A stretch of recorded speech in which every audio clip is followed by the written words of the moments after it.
ഈശോമിശിഹായ്ക്ക് സ്തുതിയായിരിക്കട്ടെ. എപ്പോഴും സ്തുതിയായിരിക്കട്ടെ. പ്രിയപ്പെട്ട വിദ്യാർത്ഥികളെ, നമ്മൾ ഈശോ നൽകിയ പ്രബോധനങ്ങളെക്കുറിച്ച് പഠിച്ചുകൊണ്ടിരിക്കുകയാണല്ലോ. ഇന്ന് നമ്മൾ പഠിക്കുന്നത് 9-ാമത്തെ കൽപ്പനയെ അടിസ്ഥാനമാക്കിയുള്ള ചില ചിന്തകളാണ്. അവിടെ നമ്മുടെ 10-ാമത്തെ പാഠം ദാമ്പത്യ വിശുദ്ധി പാലിക്കുക എന്നതാണ് പാഠത്തിൻ്റെ പേര്. വിവാഹമെന്ന കൂദാശയെക്കുറിച്ച് നിങ്ങൾക്ക് കുറച്ചൊക്കെ അറിയാം. വിവാഹം എത്രമാത്രം വിശുദ്ധമായിട്ട് മാറേണ്ടതാണ് എന്ന് കൃത്യമായിട്ട് ഈശോ പഠിപ്പിക്കുകയാണ്. ദാമ്പത്യ വിശുദ്ധി വളരെ പ്രധാനപ്പെട്ടതാണ്. 7-ാം ക്ലാസ്സിൽ പഠിക്കുന്ന നിങ്ങൾക്ക് വിവാഹമെന്ന കൂദാശയിലൂടെ സഭ എന്താണ് നമ്മളോട് പറയുന്നത് എന്ന് ഇന്നത്തെ ക്ലാസ്സിൽ നമുക്ക് ചിന്തിക്കാം. വിവാഹത്തിലൂടെ ഭാര്യ ഭർത്താക്കന്മാർ ഒന്നായി തീരുകയാണ്. 2 കുടുംബത്തിൽ വ്യത്യസ്ത സാഹചര്യത്തിൽ വളർന്നു വന്ന വ്യത്യസ്ത സ്വഭാവമുള്ള 2 വ്യക്തികൾ വിവാഹമെന്ന കൂദാശയിലൂടെ ഒന്നു ചേർന്ന് കഴിയുമ്പോൾ അവർ 2 അല്ല, 1 എന്ന് ഈശോ നമ്മളെ പഠിപ്പിക്കുന്നു. അവിടെ വിവാഹമെന്ന കൂദാശയുടെ പ്രത്യേകതകൾ, അവിടെ പാലിക്കേണ്ട വിശ്വസ്തത, ഇതെല്ലാം ഈ കൽപ്പനയിൽ നമ്മൾ പ്രത്യേകം ഓർക്കേണ്ടതാണ്. പഴയ നിയമത്തിൽ ദൈവവും ഇസ്രായേൽ ജനവുമായുള്ള ബന്ധം ഭാര്യ ഭർത്തൃ ബന്ധം പോലെ ആണ് എന്ന് പറഞ്ഞിരുന്നു.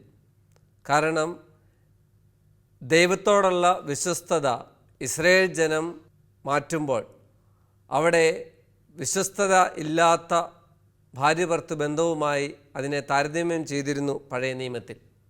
പ്രിയപ്പെട്ട കുട്ടികളെ, നമ്മൾ മനസ്സിലാക്കേണ്ട ഒരു കാര്യം, വിവാഹ ജീവിതത്തിൻ്റെ ഏറ്റവും അടിസ്ഥാനം പരസ്പരമുള്ള വിശ്വാസവും സ്നേഹവുമാണ്. ആ വിശ്വസ്തതയ്ക്ക് കോട്ടം തട്ടുമ്പോഴാണ് ആധുനിക കുടുംബങ്ങളൊക്കെ തകരുന്നത്. അത് നമുക്ക് മുന്നോട്ടുള്ള ക്ലാസ്സുകളിൽ കാണാം. പുതിയ നിയമത്തിൽ ഈശോ വളരെ കൃത്യമായിട്ട് പറയുകയാണ്, വിവാഹം വിശുദ്ധമായിട്ട് ഈശോയുടെ സാന്നിധ്യത്തിൽ നടക്കേണ്ട ഒന്നാണ്. കാനായിലെ കല്യാണ വിരുന്നിൽ ഈശോ വെള്ളം വീഞ്ഞാക്കിയ വിവാഹ വേദിയിൽ ഈശോയുടെ സാന്നിധ്യം ഉള്ളപ്പോൾ എത്രമാത്രം നന്മയാണ് സംഭവിക്കുന്നത്. ഒരു വലിയ കുടുംബത്തിൻ്റെ വലിയ കുറവിനെ നിറവാക്കി മാറ്റുക. ഇന്ന് നമ്മുടെ വിവാഹങ്ങളിൽ ഈശോയുടെ സാന്നിധ്യം എത്രമാത്രം നമ്മൾ ഉറപ്പുവരുത്തുന്നുണ്ട്. ആഘോഷങ്ങളുടെ ഇടയിൽ ദൈവത്തെ മറക്കുന്നുണ്ടോ എന്നൊക്കെ നമ്മൾ ചിന്തിക്കേണ്ടതാണ്. കുട്ടികളായ നിങ്ങൾ നിരവധി വിവാഹ ചടങ്ങുകളിൽ പങ്കെടുത്തിട്ടുണ്ട്. അവിടെ ക്രൈസ്തവ മൂല്യങ്ങൾക്ക്, നമ്മുടെ പാരമ്പര്യങ്ങൾക്ക് പ്രാധാന്യം കൊടുക്കുന്ന രീതിയിലാണോ ആഘോഷങ്ങൾ എന്നൊക്കെ നിങ്ങൾ നിരീക്ഷിക്കണം. തെറ്റായിട്ടുള്ള കാര്യങ്ങൾ നമ്മൾ മാതൃകയാക്കരുത്. ശരിയായിട്ടുള്ള നല്ല കാര്യങ്ങൾ കുട്ടികളായ നിങ്ങളെ സ്വാധീനിക്കട്ടെ. മിശിഹായും സഭയും തമ്മിലുള്ള ബന്ധമായാണ് വിവാഹബന്ധത്തെക്കുറിച്ച് വിശുദ്ധ പൗലോസ്ലീഹ നമ്മളെ പഠിപ്പിക്കുന്നത്. ഇപ്രകാരം പറയുകയാണ്, ഭർത്താക്കന്മാരെ, ക്രിസ്തു സഭയെ സ്നേഹിക്കുകയും അവളെ വിശദീകരിക്കുവാൻ വേണ്ടി തന്നെ സമർപ്പിക്കുകയും ചെയ്തതുപോലെ നിങ്ങൾ ഭാര്യമാരെ സ്നേഹിക്കണം. തീർച്ചയായിട്ടും പരസ്പരം സ്നേഹിക്കുമ്പോഴാണ് ജീവിതത്തിൽ സന്തോഷമുണ്ടാകുക. അതിനുള്ള വിളിയാണ് വിവാഹ ജീവിതത്തിലൂടെ നൽകപ്പെടുന്നത്. വിവാഹത്തിൻ്റെ അവിഭാജ്യത എന്ന ഭാഗം, അതിൻ്റെ അവസാനത്തെക്കുറിച്ച് നമുക്ക് ഒരു ചിന്ത നൽകുന്നുണ്ട്.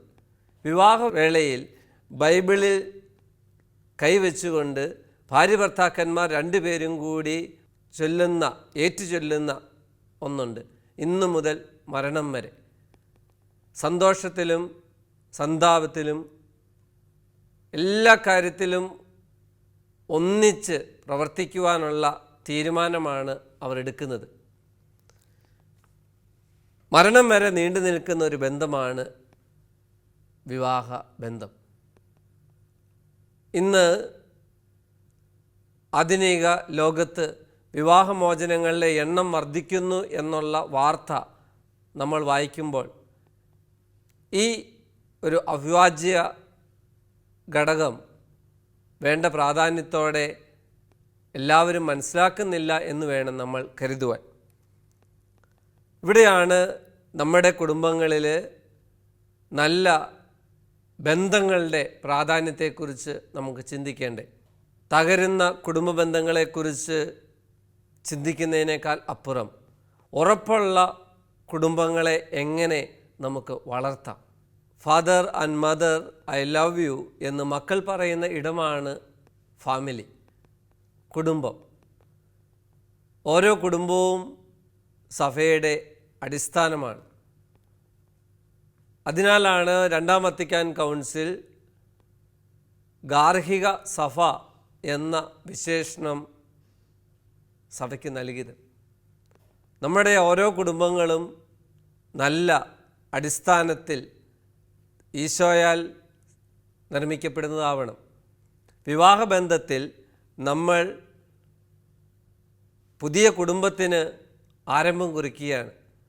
ആ കുടുംബത്തിൻ്റെ എല്ലാവിധ സന്തോഷത്തിലും സങ്കടത്തിലും എല്ലാവരും ഒരുമിച്ച്, അപ്പനും അമ്മയും മക്കളും എല്ലാവരും ഒരുമിച്ച് ഭാഗമാകുമ്പോഴാണ് ആ കുടുംബം വളരുന്നത്. എന്നാൽ ചില സ്വാർത്ഥമായ ചിന്തകൾ, എന്തിനെങ്കിലും അധികമായിട്ട് കൊടുക്കുന്ന പ്രാധാന്യം, ഇതെല്ലാം നമ്മുടെ കുടുംബത്തെ തകർക്കാം. ചിലപ്പോൾ പണമായിരിക്കാം, ചിലപ്പോൾ സൗന്ദര്യമായിരിക്കാം, ചിലപ്പോൾ തെറ്റിദ്ധാരണകളാവാം.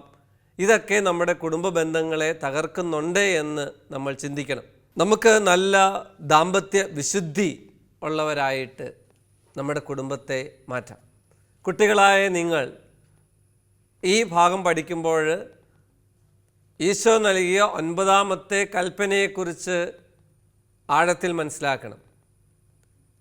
ഭാര്യ ഭർത്തൃ ബന്ധത്തിൽ മൂന്നാമതൊരാൾ അനാവശ്യമായിട്ട് കടന്നു വന്നാൽ അത് നമ്മുടെ കുടുംബജീവിതത്തെ ദോഷകരമായിട്ട് ബാധിക്കും.